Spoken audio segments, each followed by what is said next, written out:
Banished is a city building game in which you must oversee a small group of people that have been banished, namesake, from their hometown and ensure their survival.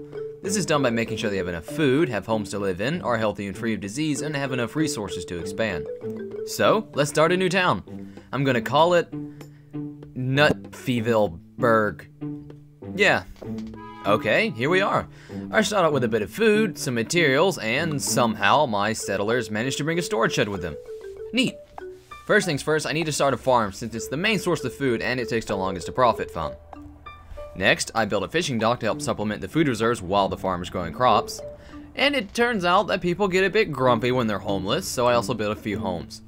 Now that the farm and fishing dock are finished, it's time to assign people to work to it. Easy enough to do, since Banished has no specialized class system.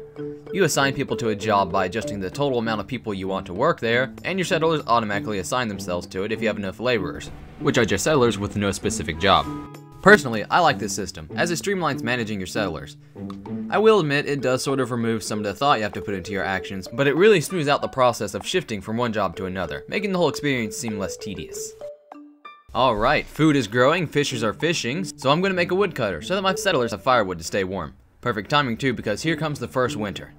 Really though, we can make it through fairly easily, and with winter gone, that's 1 year out of the way with almost no setbacks. Wow. I guess it really goes to show you that with some hard work, dedication, and a dash of luck, you can overcome anything. Oh god. Oh god. Oh my god. What? What? Why? Oh. Oh. Oh no.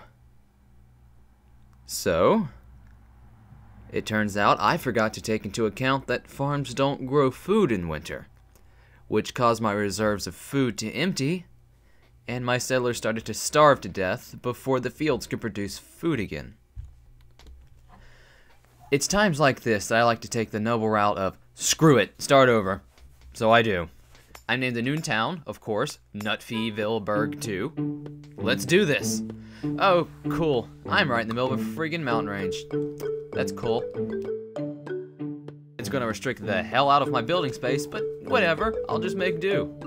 Again, I start by making a farm, a dock, and some houses. And since I can't expand to the east, thanks, mountain, I build a bridge to the west. In the west, I built a gatherer's hut to gather mushrooms and wild food, and to the north, I built a forester cabin to grow and cut trees, helping to ensure I have a somewhat steady supply of wood.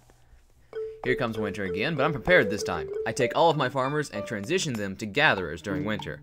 That way, they actually provide food for the town.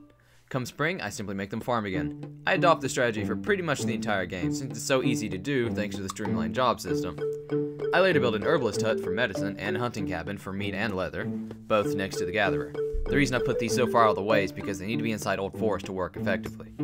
Now that I've got the basics, let's skip forward 5 years. Natural resources are dwindling. I've deforested and destroyed the environment to the point that I might as well have stabbed Mother Nature in her valuable chest. I can't afford to only harvest from the land anymore, so I built a bigger farm for more food and then a trading dock in hopes of getting resources from other people. There's no money in Banished, so trade is done with resources, meaning I have to be careful not to trade away too much. Which isn't really a problem right now, since no damn traders want to visit my village. Screw it, I'm building a quarry. Mother Nature's already dead, why not harvest her organs? Maybe making a pasture to bring new animals to the world will help my karma. Well, I have no animals to breed. Cool.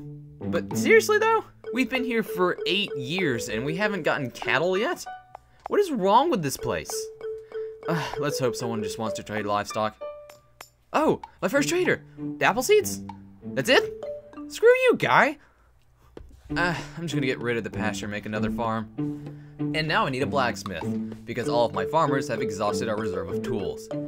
And food is low again. Jeez, these dudes like to eat.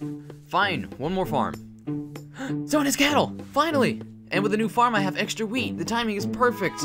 But he won't take my wheat. He only wants resources, which I can't spare. Speaking of which, I have no iron. Time for a mine. We're practically gnawing on Mother Nature's bones at this point. I do manage to actually get some cattle, and it only took 12 years. I do like the nice orderly look of my farm area though. It actually feels pretty good to see the fields so full of valuable, life-saving food.